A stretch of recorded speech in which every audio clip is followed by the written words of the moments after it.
ಸಣ್ಣ ಮಕ್ಕಳ ಆರೋಗ್ಯ ಮತ್ತು ಸುರಕ್ಷತೆಯನ್ನು ದೃಷ್ಟಿಯಲ್ಲಿಟ್ಟುಕೊಂಡು ಕೇಂದ್ರ ಸರ್ಕಾರ ಮಹತ್ವದ ನಿರ್ಧಾರವೊಂದನ್ನು ಕೈಗೊಂಡಿದೆ.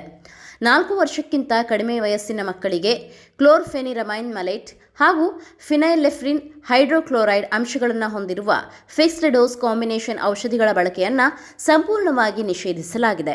ಈ ವಯಸ್ಸಿನ ಮಕ್ಕಳಿಗಾಗಿ ಇಂತಹ ಕಾಂಬಿನೇಷನ್ ಔಷಧಿಗಳ ತಯಾರಿಕೆ, ಮಾರಾಟ ಮತ್ತು ವಿತರಣೆಯ ಮೇಲೆಯೂ ಕೇಂದ್ರ ಆರೋಗ್ಯ ಸಚಿವಾಲಯ ಕಟ್ಟುನಿಟ್ಟಿನ ನಿರ್ಬಂಧ ವಿಧಿಸಿದೆ. ಸರ್ಕಾರದ ಈ ಹೊಸ ಆದೇಶದ ಪ್ರಕಾರ ಇನ್ಮುಂದೆ ಔಷಧಿಗಳನ್ನು ತಯಾರಿಸುವ ಎಲ್ಲ ಫಾರ್ಮಾ ಕಂಪನಿಗಳು ತಮ್ಮ ಬಾಟಲಿಗಳು, ಲೇಬಲ್ಗಳು, ಕಾರ್ಟನ್ಗಳು ಹಾಗೂ ಪ್ರಚಾರ ಸಾಮಗ್ರಿಗಳ ಮೇಲೆ ಸ್ಪಷ್ಟವಾದ ಎಚ್ಚರಿಕೆಯನ್ನು ಪ್ರಕಟಿಸುವುದು ಕಡ್ಡಾಯವಾಗಿದೆ.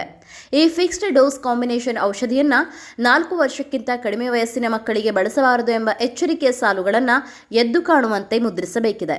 ಇದರಿಂದಾಗಿ ಪೋಷಕರು, ವೈದ್ಯರು ಮತ್ತು ಮೆಡಿಕಲ್ ಸ್ಟೋರ್ಗಳ ಸಿಬ್ಬಂದಿಗೆ ಸುಲಭವಾಗಿ ಅರಿವು ಮೂಡಲಿದೆ. ಈ ಹಿಂದೆ 2025ರ ಏಪ್ರಿಲ್ನಲ್ಲೇ ನಿಯಮ ಜಾರಿಗೆ ತರಲಾಗಿದ್ದರೂ ಇದೀಗ ತಜ್ಞರ ಸಮಿತಿ ಮತ್ತು ಡ್ರಗ್ಸ್ ಟೆಕ್ನಿಕಲ್ ಅಡ್ವೈಸರಿ ಬೋರ್ಡ್ ನೀಡಿದ ವರದಿಯ ಆಧಾರದ ಮೇಲೆ ನಿಯಮವನ್ನು ಇನ್ನಷ್ಟು ವಿಸ್ತರಿಸಲಾಗಿದೆ. ಸಾಮಾನ್ಯ ಶೀತ, ಮೂಗು ಕಟ್ಟುವಿಕೆ ಮತ್ತು ಅಲರ್ಜಿಗಾಗಿ ನೀಡಲಾಗುವ ಈ ರಾಸಾಯನಿಕ ಸಂಯೋಜನೆಗಳು ಸಣ್ಣ ಮಕ್ಕಳ ದೇಹದ ಮೇಲೆ ಗಂಭೀರ ಅಡ್ಡಪರಿಣಾಮ ಬೀರಬಹುದು ಎಂದು ತಜ್ಞರು ಆತಂಕ ವ್ಯಕ್ತಪಡಿಸಿದ್ದಾರೆ. ಹೀಗಾಗಿ ಸಾರ್ವಜನಿಕ ಆರೋಗ್ಯದ ಹಿತದೃಷ್ಟಿಯಿಂದ ಔಷಧ ಮತ್ತು ಸೌಂದರ್ಯವರ್ಧಕ ಕಾಯ್ದೆ ಅಡಿಯಲ್ಲಿ ಈ ಕಟ್ಟುನಿಟ್ಟಿನ ಆದೇಶ ಹೊರಡಿಸಲಾಗಿದೆ. ಮಕ್ಕಳಿಗೆ ಶೀತ ಅಥವಾ ಕೆಮ್ಮು ಕಾಣಿಸಿಕೊಂಡಾಗ ಮೆಡಿಕಲ್ ಶಾಪ್ಗಳಿಂದ ನೇರವಾಗಿ ಸಿರಪ್ಗಳನ್ನು ತಂದುಕೊಡುವ ಅಭ್ಯಾಸ ಪೋಷಕರಲ್ಲಿ ಹೆಚ್ಚಾಗಿದೆ.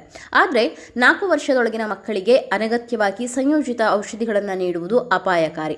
ಮಗುವಿಗೆ ಶೀತ ಅಥವಾ ಅಲರ್ಜಿ ಲಕ್ಷಣಗಳು ಕಂಡುಬಂದರೆ ತಕ್ಷಣ ವೈದ್ಯರನ್ನು ಸಂಪರ್ಕಿಸಿ ಅವರ ಸಲಹೆಯ ಮೇರೆಗೆ ಸುರಕ್ಷಿತ ಪರ್ಯಾಯ ಔಷಧಿಗಳನ್ನು ಮಾತ್ರ ನೀಡುವಂತೆ ಸರ್ಕಾರ ಮತ್ತು ಆರೋಗ್ಯ ತಜ್ಞರು ಪೋಷಕರಿಗೆ ಮನವಿ ಮಾಡಿದ್ದಾರೆ.